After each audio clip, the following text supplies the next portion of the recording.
Hi hello ನಮಸ್ತೆ welcome to Saksham media YouTube channel. So ಮೊದಲೇದಾಗಿ ವಿಡಿಯೋನ ನೀವು ಲೈಕ್ ಮಾಡಿ ಹಾಗೂ ಚಾನಲ್ನ ಇನ್ನೂ ಕೂಡ ಸಬ್ಸ್ಕ್ರೈಬ್ ಮಾಡಿಲ್ಲ ಅಂತಂದ್ರೆ ಸೊ ಬೇಗನೆ ಎಲ್ಲರೂ ಕೂಡ ಸಬ್ಸ್ಕ್ರೈಬ್ ಮಾಡ್ಕೊಳ್ಳಿ. ಸೊ ಕರ್ನಾಟಕದ ಜನರಿಗೆ ಇದೀಗ ಸ್ವ ಉದ್ಯೋಗವನ್ನ ಆರಂಭಿಸುವ ಸಲುವಾಗಿ ಇದೀಗ 1 ಲಕ್ಷದಷ್ಟು ಇಲ್ಲಿ ಸಹಾಯಧನವನ್ನ ಇಲ್ಲಿ ನೀಡ್ತಾ ಇದ್ದಾರೆ. ಸೊ ಯಾರಿಗೆಲ್ಲ ಈ ಒಂದು ಸಹಾಯಧನ ಸಿಗುತ್ತೆ, ಸೊ ಯಾವ ರೀತಿ ಈ ಒಂದು ಯೋಜನೆಗೆ ನೀವು ಅರ್ಜಿಯನ್ನ ಸಲ್ಲಿಸಬಹುದು, ಸೊ ಲಿಂಕ್ ಎಲ್ಲಿದೆ ಅಂಡ್ ಬೇಕಾಗಿರುವಂತಹ ದಾಖಲೆಗಳು ಏನು ಅಂತ ಕಂಪ್ಲೀಟ್ ಆಗಿರುವಂತಹ ಒಂದು ಮಾಹಿತಿಯನ್ನು ನಿಮಗೆ ತಿಳಿಸ್ಕೊಡ್ತೀನಿ.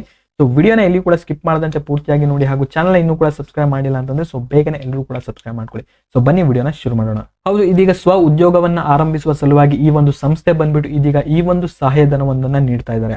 ಸೊ ಇದು ಬಂದ್ಬಿಟ್ಟು ಗೌರ್ಮೆಂಟ್ ಅಂಡರೇ ಬರುತ್ತೆ. ಸೊ ಈ ಒಂದು ಸಂಸ್ಥೆಯ ಹೆಸರು ಏನಪ್ಪಾ ಅಂತಂದ್ರೆ ಕರ್ನಾಟಕ ಅಲ್ಪಸಂಖ್ಯಾತರ ಅಭಿವೃದ್ಧಿ ನಿಗಮ ನಿಯಮಿತ ಅಂತ. ಹೌದು, ಕರ್ನಾಟಕದ ಅಲ್ಪಸಂಖ್ಯಾತರಿಗೆ ಇದೀಗ ಈ ಒಂದು ಯೋಜನೆಯೊಂದನ್ನ ಜಾರಿಗೆ ತಂದಿದ್ದಾರೆ. ಈ ಒಂದು ಯೋಜನೆಗೆ ನೀವು ಅರ್ಜಿಯನ್ನ ಸಲ್ಲಿಸಿದ್ರೆ ನಿಮಗೆ 1 ಲಕ್ಷದಷ್ಟು ಸಹಾಯಧನವನ್ನ ಇಲ್ಲಿ ನೀಡ್ತಾ ಇದ್ದಾರೆ. ಹೌದು, ಇದೀಗ ಪ್ರಸ್ತುತ ಕರ್ನಾಟಕ ಅಲ್ಪಸಂಖ್ಯಾತರ ಅಭಿವೃದ್ಧಿ ನಿಗಮ ನಿಯಮಿತದಿಂದ ಅಲ್ಪಸಂಖ್ಯಾತರಾಗಿರುವಂತಹ ಮುಸ್ಲಿಮು, ಕ್ರಿಶ್ಚಿಯನ್, ಜೈನ, ಬೌದ್ಧ, ಸಿಖ್ಖರು, ಪಾರ್ಸಿಯರು ಹಾಗೂ ಆಂಗ್ಲೋ ಇಂಡಿಯನ್ ಜನಾಂಗಕ್ಕೆ ಸೇರಿದವರು ಸ್ವ ಉದ್ಯೋಗವನ್ನ ಯೋಜನೆಯನ್ನ ಆರಂಭಿಸ್ತಾ ಇದ್ದೀರಾ ಅಂತಂದ್ರೆ ಸೊ ನೀವು ಈ ಒಂದು ಯೋಜನೆಗೆ ಇದೀಗ ನೀವು ಅರ್ಜಿಯನ್ನ ಸಲ್ಲಿಸಬಹುದು. ಸೊ ಇಲ್ಲಿ ಈ ಒಂದು ಸಮುದಾಯದ ಜನರಿಗೆ ಇಲ್ಲಿ ನೀವೇನಾದ್ರೂ ವ್ಯಾಪಾರ ಅಥವಾ ಸಣ್ಣ ಪ್ರಮಾಣದ ಗುಡಿ ಕೈಗಾರಿಕೆ ಅಥವಾ ಸೇವಾ ಕ್ಷೇತ್ರ ಅಥವಾ ಕೃಷಿ ಆಧಾರಿತ ಚಟುವಟಿಕೆಯನ್ನ ಏನಾದ್ರೂ ಮಾಡ್ಬೇಕಂತ ಇದೀರಾ ಅಂತಂದ್ರೆ ಈ ಒಂದು ಯೋಜನೆಗೆ ನೀವು ಅರ್ಜಿಯನ್ನ ಸಲ್ಲಿಸಿ ನೀವು 1 ಲಕ್ಷದವರೆಗೂ ಕೂಡ ಈ ಒಂದು ಅಮೌಂಟ್ ಅನ್ನ ಇಲ್ಲಿ ನೀವು ಪಡೆದುಕೊಳ್ಬಹುದು. ಅಂಡ್ ಇನ್ನು ಈ ಒಂದು ಯೋಜನೆಗೆ ಅರ್ಜಿಯನ್ನ ಯಾರ್ಯಾರು ಸಲ್ಲಿಸಬಹುದು ಅಂದ್ರೆ ಯಾರ್ಯಾರಿಗೆ ಈ ಒಂದು ಯೋಜನೆಗೆ ಅರ್ಜಿಯನ್ನ ಸಲ್ಲಿಸಿದ್ರೆ ಈ ಒಂದು ಅಮೌಂಟ್ ಸಿಗ್ತದೆ ಅಂತ ಇವಾಗ ಹೇಳ್ತೀನಿ ಕೇಳಿ.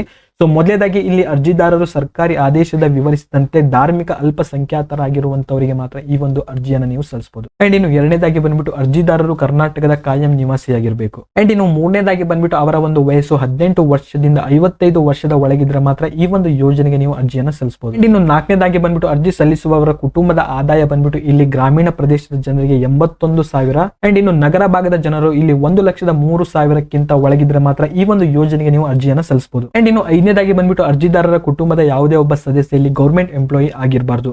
ಅಂಡ್ ಇನ್ನು ಆರನೇದಾಗಿ ಬಂದ್ಬಿಟ್ಟು KMDC ಅಂತಂದ್ರೆ ಕರ್ನಾಟಕ ಅಲ್ಪಸಂಖ್ಯಾತರ ಅಭಿವೃದ್ಧಿ ನಿಗಮ ನಿಯಮಿತ ಈ ಒಂದು ಸಂಸ್ಥೆಯಲ್ಲಿ ಅವರು ಸದಸ್ಯರು ಆಗಿರಬಾರ್ದು. ಸೊ ಇಷ್ಟೆಲ್ಲ ಅರ್ಹತೆಗಳು ನಿಮ್ದು ಕರೆಕ್ಟ್ ಆಗಿತ್ತು ಅಂತಂದ್ರೆ ಸೊ ಈ ಒಂದು ಯೋಜನೆಗೆ ನೀವು ಇಲ್ಲಿ ಅರ್ಜಿಯನ್ನ ಸಲ್ಲಿಸಬಹುದು. ಸೊ ಇದೀಗ ಬೇಕಾಗಿರುವಂತಹ ದಾಖಲೆಗಳು ಏನೇನು ಅಂತ ಇದೀಗ ನೋಡ್ತಾ ಹೋದ್ರೆ ಅವರ ಒಂದು ಜಾತಿ ಪ್ರಮಾಣ ಪತ್ರ ಇಲ್ಲಿ ಬೇಕಾಗುತ್ತೆ. ಅದಾದ ನಂತರ ಇಲ್ಲಿ ಅವರ ಒಂದು ಆದಾಯ ಪ್ರಮಾಣ ಪತ್ರ ಬೇಕು. ಅದಾದ ನಂತರ ಆಧಾರ್ ಕಾರ್ಡ್ ಇಲ್ಲಿ ಬೇಕಾಗುತ್ತೆ. ಅಂಡ್ ಇನ್ನು ಲಾಸ್ಟ್ ನಲ್ಲಿ ಅವ್ರು ಏನ್ ಬಿಸ್ನೆಸ್ ಮಾಡ್ತಾರೋ ಸೊ ಅದರ ಒಂದು ಯೋಜನಾ ವರದಿಯು ಕೂಡ ಇಲ್ಲಿ ಬೇಕಾಗುತ್ತೆ.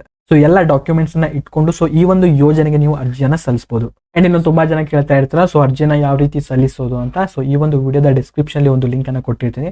ಸೊ ಅದ್ರ ಮೇಲೆ ಕ್ಲಿಕ್ ಅನ್ನ ಮಾಡ್ತಾ ಇದ್ದಾಗ ನಿಮಗೆ ಪೇಜ್ ಬಂದ್ಬಿಟ್ಟು ಈ ರೀತಿ ನಿಮಗೆ ಶೋ ಆಗುತ್ತೆ. ಸೊ ನೋಡ್ತಾ ಇರ್ಬೋದು ನಿಮಗೆ ಅರ್ಜಿ ಸಲ್ಲಿಸಿ ಅಂತ ನಿಮಗೆ ಶೋ ಆಗ್ತಾ ಇರುತ್ತೆ. ಸೊ ಇದನ್ನ ನಿಮ್ದು ಸೆಟ್ ನಾನು ಕನ್ನಡದಲ್ಲಿ ಇಟ್ಕೊಂಡಿದ್ದೀನಿ. ಸೊ ಇಂಗ್ಲಿಷ್ ನಲ್ಲಿ ಕೂಡ ಇಲ್ಲಿ ಸೆಟ್ ಅನ್ನ ಮಾಡ್ಕೊಳ್ಬಹುದು. ಸೊ ನೋಡ್ತಾ ಇರ್ಬೋದು ಇಂಗ್ಲಿಷ್ ನಲ್ಲಿ ಇದೀಗ ಸೆಟ್ ಮಾಡ್ಕೊಂಡಿದೆ. ಅಪ್ಲೈ ಆನ್ಲೈನ್ ಅಂತ ಇದೆ. ಸೊ ಅದ್ರ ಮೇಲೆ ಕ್ಲಿಕ್ ಅನ್ನ ಮಾಡ್ತಾ ಇದ್ದಂಗೆ ಇಲ್ಲಿ ನಿಮ್ಮ ಒಂದು ಮೊಬೈಲ್ ನಂಬರ್ ನ ಟೈಪ್ ಮಾಡಿ. ಸೊ ಟೈಪ್ ಮಾಡಿದ ನಂತರ ಸಬ್ಮಿಟ್ ಮೇಲೆ ಕ್ಲಿಕ್ ಅನ್ನ ಮಾಡಬೇಕಾಗುತ್ತೆ. ಸಬ್ಮಿಟ್ ಮೇಲೆ ಕ್ಲಿಕ್ ಅನ್ನ ಮಾಡ್ತಾ ಇದ್ದಂಗೆ ನಿಮ್ಮ ಒಂದು ಮೊಬೈಲ್ ನಂಬರ್ಗೆ ಒಂದು OTP ಬರುತ್ತೆ. ಸೊ ಒಂದು OTP ನ ವೆರಿಫೈ ಮಾಡಿದ ನಂತರ ನಿಮಗೆ ಒಂದು ಅರ್ಜಿ ಫಾರ್ಮ್ ಓಪನ್ ಆಗುತ್ತೆ. ಸೊ ಆ ಒಂದು ಅರ್ಜಿ ಫಾರ್ಮ್ ಅಲ್ಲಿ ನೀವು ಫಿಲ್ ಮಾಡಿಬಿಟ್ಟು ಸೊ ಈಸಿಲಿ ನೀವು ಅರ್ಜಿಯನ್ನ ಸಲ್ಲಿಸಬಹುದು. ಸೊ ತುಂಬಾ ಜನ ಕೇಳ್ತಾ ಇರ್ತಾರೆ ಮೊಬೈಲ್ ನಲ್ಲಿ ಯಾವ ರೀತಿ ಸಲ್ಲಿಸಬಹುದು ಅಂತ. ಸೇಮ್ ಇದೇ ರೀತಿ ಇರುತ್ತೆ. ಮೊಬೈಲ್ ನಲ್ಲಿ ಕೂಡ ನಿಮಗೆ ಲಿಂಕ್ ಅನ್ನ ಕೊಟ್ಟಿದ್ದೀನಿ ಡಿಸ್ಕ್ರಿಪ್ಷನ್ ಅಲ್ಲಿ. ಒಂದು ಲಿಂಕ್ ಮೇಲೆ ಕ್ಲಿಕ್ ಅನ್ನ ಮಾಡ್ತಾ ಪೇಜ್ ಬಂದು ಈ ರೀತಿ ನಿಮಗೆ ಶೋ ಆಗುತ್ತೆ.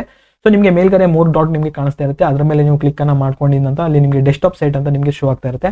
ಅದ್ರ ಮೇಲೆ ನಿಮಗೆ ಕ್ಲಿಕ್ ಅನ್ನ ಮಾಡಿದ ನಂತರ ಸೊ ನಮಗೆ ಸಿಸ್ಟಮ್ ನಲ್ಲಿ ಯಾವ ರೀತಿ ಶೋ ಆಯಿತು ಸೊ ಅದೇ ರೀತಿ ನಿಮ್ಮ ಒಂದು ಮೊಬೈಲ್ ನಲ್ಲಿ ಸಿಸ್ಟಮ್ ನಲ್ಲಿ ಯಾವ ರೀತಿ ಶೋ ಆಗುತ್ತೋ ಸೊ ಅದೇ ರೀತಿ ನಿಮಗೆ ಶೋ ಆಗುತ್ತೆ. ಸೊ ಇಲ್ಲಿ ನೀವು ಈಸಿಯಾಗಿ ಸಬ್ಮಿಟ್ ಅನ್ನ ಮಾಡಬಹುದು. ಸೊ ನಿಮ್ಗೆ ಹೆಲ್ಪ್ ಆಗದೆ ಇದ್ರು ಕೂಡ ಬೇರೆಯವರಿಗೆ ಹೆಲ್ಪ್ ಆಗುವಂತಹ ಒಂದು ವಿಡಿಯೋ.